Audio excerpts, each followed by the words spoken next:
get replaced comes from your stairwell specifically. Yeah. But air will come from the path of least resistance.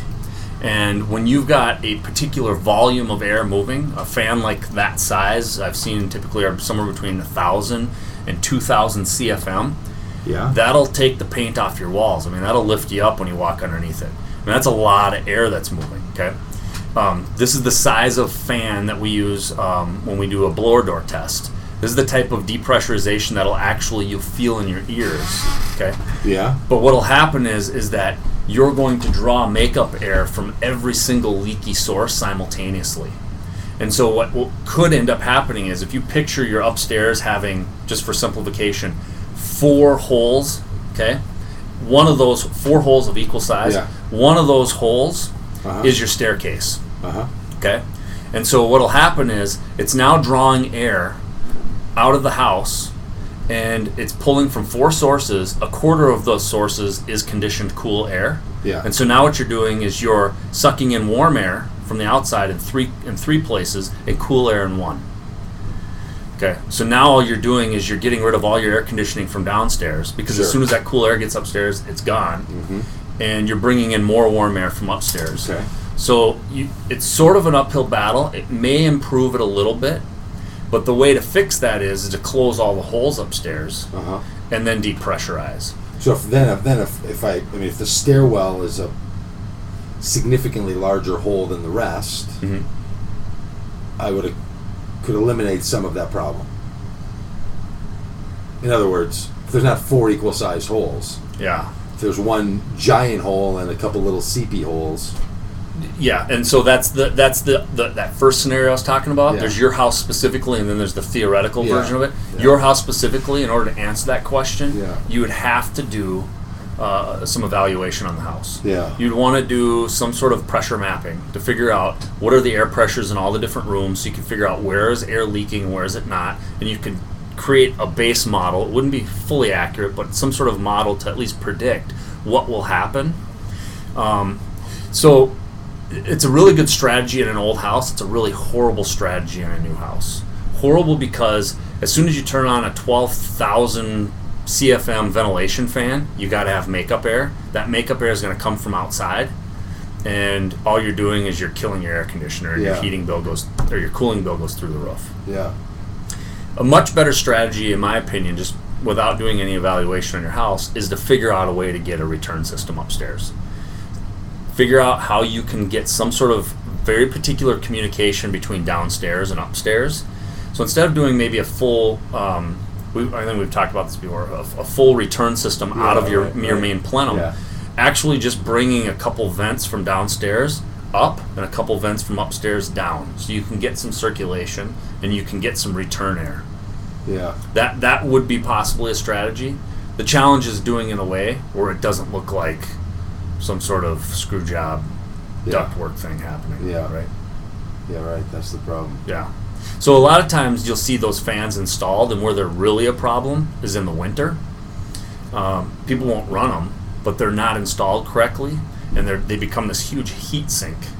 And all your heat goes into the attic, and we all know what happens when your attic warms up is it raises the temperature in the attic, melts all the snow on your house, you get ice dams, you get moisture on your eaves, you get damage and all kinds of stuff happening.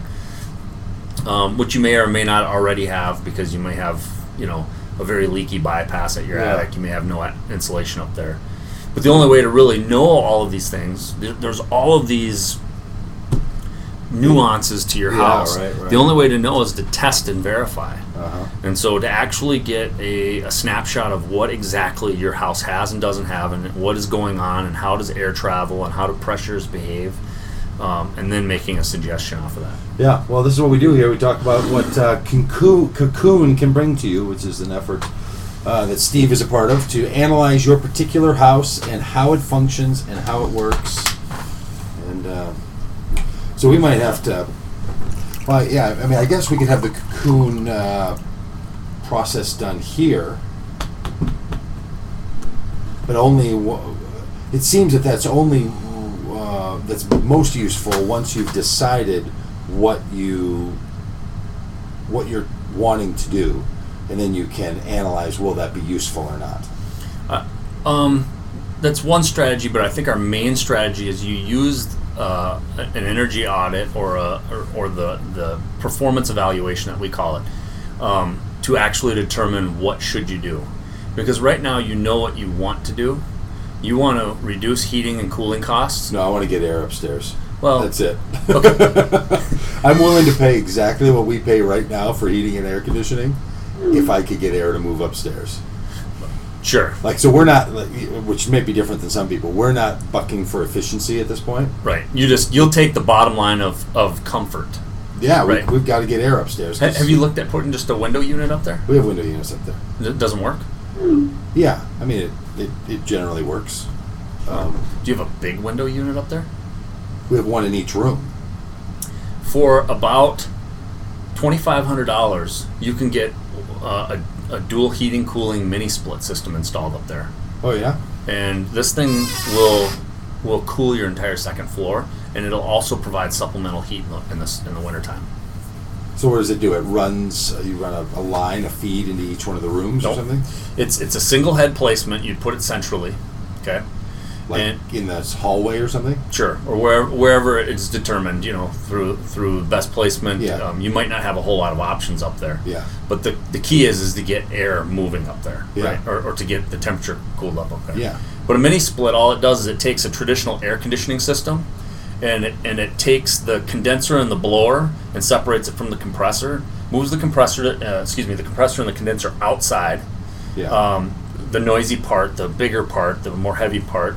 And you run a line like set. Like a central air conditioner does the same thing. Exactly. Okay. And you run a line set to a separate blower fan that mounts in your house. And the thing can be, maybe 36 inches by 9 by 9.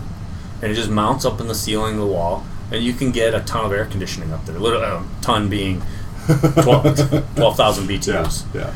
Isn't it funny how we use weight measurement, 2,000 pounds, as a statement for all, like for a lot? Yeah. Just in our language, it's a funny thing. But up in a place like that, if you're going to do it in the hallway, and there's 4 bedrooms and a bathroom up there, and a bathroom in a bath, in one of the bedrooms, how do you move the air between the rooms? You have to have the doors open all the time, or something? Or you can undercut the door slab so you can get some movement underneath those.